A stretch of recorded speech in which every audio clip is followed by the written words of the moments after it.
hello लोगोफोर एसे माथो आंनिया सोलायनो हागौ दे लोगोफोर दे माने आं दायो लोमजागासिनो दं आरो अब्लाबो नोंथांमोननो आङो मोनसे ब्लग लानानै फैबाय आरो आङो बे बोसोराव माने फार्स्ट होननानै बुंजासिगोन आरो आलु गायदों ओमफ्राय बेसर फोदोंमोन आरो दा बेखौनो आं दायो मावगासिनो दं आरो नै आलुखौ हा जाबगासिनो दङ ओमफ्राय बेसराबो बै बिथिंनो दङ नै गासै टटेल बेयाव 2.5 बिगासो जागोन आरो गायनाया दा बोरै जायो नायनोसै दा बोरै रिजाल्ट मोननोसै उनावसो मिथिसिगोन आरो दायोथ' माने जौबायबो जौनायालाय माने फुखांनायनि उनावसो माने बेसे कुइन्टेल ओंखारो बेखौ उनावसो मिथिसिगोन आरो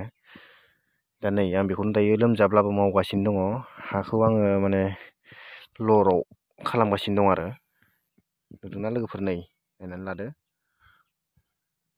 दा बेयाव 17था लर दं आरो आलुआ ओमफ्राय गोसो गैयामोन आं आलु गायनो मानो होनबा आलुनि मार्केटआ एसे खमाव मोनखायो नालाय बायनानै जानो हायि बिदि जायो आरो बेखायनो खस्थ'बो होननानै आं गाया सानदोंमोन आरो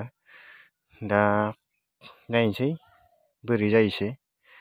माने आं एसेबां फसाया आरो आलुनि खेथिखौ आरो बायनानै जागोन बिदि जायो आरो दा बेसरनि मार्केटआबो बुंनो थाङोब्ला मोजां जायोब्लाथ' मोजां मानो होनबा बियो दायो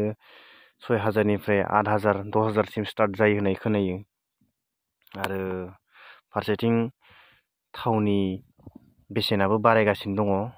दायो थिङाव 25सो जायो बे खोमा बिदि आरो बेखायनो बेसर एसेब्लाबो फोनानै लायोब्ला मोजां गावनिनो नै लोगोफोर नायदो आंनि बेसरखौ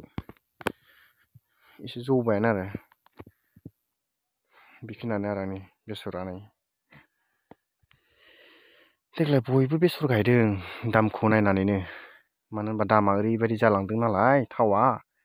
बायनानै जानो हायि बायदि मोनसे जानानै फैगासिनो दं आरो नै आलुआ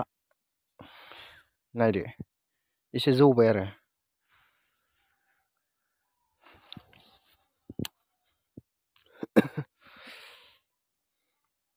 देहाया मोजां नङा आंहा लोगोफोर ओरैबायदि लोमजागासिनो दं आरो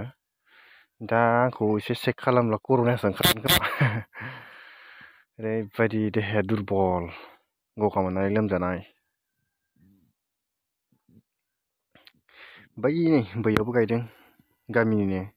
आरो नै बिथिंबो गायदों गामिनिनो